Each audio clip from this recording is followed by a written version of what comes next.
Good morning. बुधवार का दिन और माहौल ख़राब, लहूलुहान पोर्टफोलियो। डाउ नेस्डेक फ्लैट रहे लगभग, स्लाइटली नेस्डेक थोड़ा सा लाल है और डाउ थोड़ा सा हरा है, लेकिन फ्लैट ऑलमोस्ट फ्लैट है। त्राहिमाम मच गया है इंडियन मार्केट में और कारण सिर्फ यही बताया जा रहा है कि टैरिफ वार, ट्रंप साहिब की टैरिफ वार के कारण सब कुछ लालम लाल। मैं ढूंढ रहा था अपने पोर्टफोलियो में दोनों तीनों में हरा क्या है। हरा क्या था? Trend, Adani power, Adani enterprises, Grasim. कुछ स्टॉक सिर्फ हरे थे और हरा भी नाम मात्र को हरा। ये नहीं था कि 1% ऊपर, 2% ऊपर या 4% ऊपर, और वो भी लाल हरा हो रहे थे। एक दो को छोड़ के ग्रासिम हरा ही रहा, अडानी एंटरप्राइजेस भी हरा ही रहा।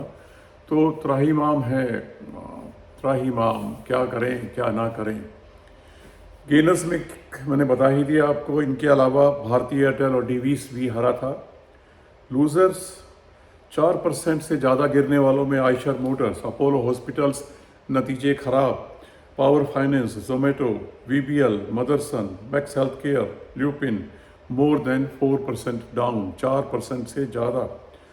PSUs, auto, IT, PSU banks, private banks, oil and gas, cement, FMCG, realty, हो सब कुछ धड़ाम, सब कुछ धड़ाम। 52 वीक हाई पे सिर्फ कोटक बैंक दिखाई दिया और 52 वीक लो पे VBL, GAIL, Coal India, Tata Motors, IOC, LIC.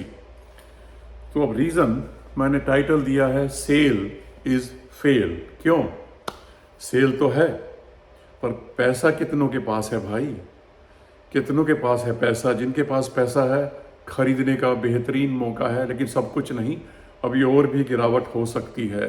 सावधानी का टाइम है, सावधान रहने का समय है। जल्दबाजी ना करें, क्योंकि ये ट्रंप साहब का जो मिसाइल है वो कब तक चलेगा, कहाँ तक चलेगा, कब रिकवरी होगी, कहना मुश्किल है, बहुत मुश्किल है। और ऊपर से रिजल्ट्स भी ख़राब आ रहे हैं। अपोलो हॉस्पिटल के रिजल्ट ने कल बेड़ा गर्क कर दिया, शेयर इतना नीचे। तो पर्सनली मुझे लगता है अभी खरीदने वाला मार्केट थोड़ा सा है, जहाँ पर वैल्यूएशन सस्ते हो गए हैं। वैसे तो निफ्टी इटसेल्फ जो है लगभग 20 के मल्टीपल, शायद 20 से भी थोड़ा नीचे आ गया, 21 से ऊपर था कल। तो इतना गिरने के बाद तो 20 के आसपास ये थोड़ा बहुत स्लाइटली नीचे होगा। तो मुझे नहीं लगता कुछ इतना ज़्यादा आपको बहुत ज़्यादा टेम्पटेशन की ज़रूरत है, बहुत ज़्यादा आकर्षित होने की ज़रूरत नहीं है। लेकिन अगर आपके पास पैसा है, आपने बचा के रखा है,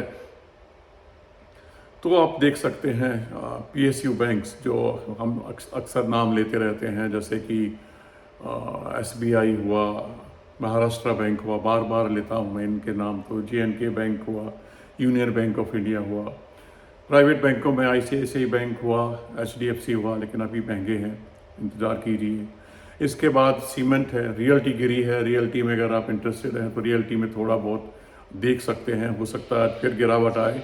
तो जल्दबाजी करने का टाइम नहीं है। मैं तो आराम से बैठ के देखूंगा, क्योंकि पैसे ही नहीं है भाई।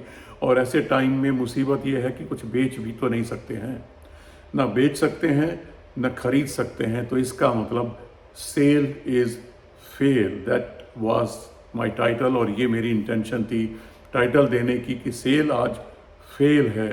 सावधान रहिए, बेचिए बिल्कुल मत। बेचने का टाइम नहीं है, बिल्कुल टाइम नहीं है, मत बेचिए। लेकिन अगर आप थोड़े से खिलाड़ी हैं और आपका आकर्षण रसगुल्ले की बजाय शाही पनीर खाने में है, तो ऐसे में स्वैप किया जा सकता है। यानी कि जो शेयर आपको लगता है कि ज़्यादा बढ़िया परफॉर्मेंस देने वाले नहीं हैं लेकिन नेगेटिव हैं, उनको बेच के जो बढ़िया परफॉर्मेंस देने वाले हैं लेकिन नेगेटिव हैं, ज़्यादा गुंजाइश है आगे बढ़ने की, उनमें आप स्विच कर सकते हैं। लेकिन ये हर एक के लिए नहीं है। नए खिलाड़ी, नए इन्वेस्टर्स, नए एंट्रेंट्स कोशिश ना करें। रिस्की हो सकता है आपके लिए कि कहीं बेच तो दें और ख़रीद ना पाएँ। तो ये थोड़ा बहुत जो अनुभव है, जिनको 1-2 साल का, जो थोड़ा सा रिस्क ले सकते हैं, ये एक बेटर स्ट्रेटजी हो सकती है शेयर्स को स्वैप करने की, क्योंकि गिरे तो दोनों ही हैं, लॉस तो दोनों में है। जिसको बेचना चाह रहे हैं, जिसमें स्वैप करना चाह रहे हैं, लॉस तो दोनों में ही है। लेकिन अगर एक लॉस कवर करके दूसरे में फ्यूचर मुनाफे को बढ़ाया जा सकता है और आप श्योर हैं कि जो आप खरीदने जा रहे हैं that is going to be multibagger और बहुत बढ़िया रिटर्न आपको आने वाले साल में दे सकता है, तो इस टेक्निक में कोई बुराई नहीं है। मैं तो अक्सर ऐसा करता रहता हूँ। लेकिन कल जैसा माहौल बहुत कम देखने को मिलता है। सब कुछ लाल, सब कुछ लाल। हरियाली देखने को तरस रहा था। मैं सोच रहा था पैसा इकट्ठा करूं, कहाँ से करूं, हिम्मत ही नहीं हुई। अडानी एंटरप्राइजेस को, ग्रेसिम को, ट्रेंट को और अडानी पावर को, भारती एयरटेल को। भारती एयरटेल के तो वैसे तो वही शेयर हैं कुछ, लेकिन वो बहुत पुराने हैं। कुछ हिम्मत ही नहीं हुई बेचने की, तो पैसे कहाँ से इकट्ठे करूं। कुछ नहीं है साहेब, कुछ नहीं है। सिर्फ हम तो देखेंगे, खाएंगे, पिएंगे, ऐश करेंगे, और क्या। अब आपके ऊपर है कि आप क्या करना चाहते हैं, कैसे करना चाहते हैं। बस सुरक्षित रहिए, ध्यान रखिए, ज़्यादा रिस्क ना लें आप। अगर आप कुछ पैसे वैसे नहीं हैं खाते में, और अगर थोड़े बहुत हैं तो बचा के रखिए। हो सकता है इससे बेहतरीन मौका आपको आज या कल मिले। तो सब कुछ मत लगाइए, पैसे बचाना इस वक्त बहुत ज़रूरी है। इसलिए मैं बार बार कहता था पैसे हमेशा गांठ में रखिए। पैसा वही आपका सगा है जो आपके बैंक में है, जो आपकी गांठ में है। तो इसलिए हमेशा हमेशा पैसे आपको याद आ रहा होगा और महसूस कर रहे होंगे कि काश आपके पास पैसा होता तो आप TCS खरीद लेते। 4000 से नीचे चला गया है। आप अल्ट्राटेक खरीद लेते अगर आप इच्छुक थे खरीदने के। अंबुजा सीमेंट कहाँ पहुँच गया देखिए। बहुत बहुत शेयर हैं जो मौके दे रहे हैं। CDSL हालांकि अभी भी 37 के मल्टीपल है इतना गिरने के बाद, लेकिन फिर भी बेटर है। एंजल वन कुल 17 के मल्टीपल, 15 के मल्टीपल पे आ गया, गिर के इतना गिर चुका है। तो बहुत सारे मौके हैं, देखिए, तलाशिए, लेकिन थोड़ा सा सावधान रहिए, सचेत रहिए, जल्दबाजी ना कीजिए, पैसे पे बैठे रहिए। हो सकता है इससे बेहतरीन मौके आपको मिले। आज के लिए इतना ही। देखिए आज मार्केट किस करवट बैठता है, उसके बाद बात करेंगे हम परसों क्या हुआ आज, और अगर ज़रूरत पड़ी तो शायद कल भी मिल सकते हैं। Let us see what happens. और आपके लिए शुभकामनाएं। आज के दिन भगवान आपके पोर्टफोलियो को थोड़ा सा ऊपर उठाए, ताकि वो जो लाल रंग है वो सारा हरा नहीं तो कुछ तो हरा दिखाई दे। कम से कम पोर्टफोलियो का लॉस मैं तो देख रहा था, कल डिस्क्लोज नहीं कर सकता, पर लाखों का नुकसान था कल एक दिन में, सिंगल डे में लाखों का नुकसान। तो भाई ज़रा ध्यान रखिए, ये शेयर मार्केट हर वक्त कमा के नहीं देती है।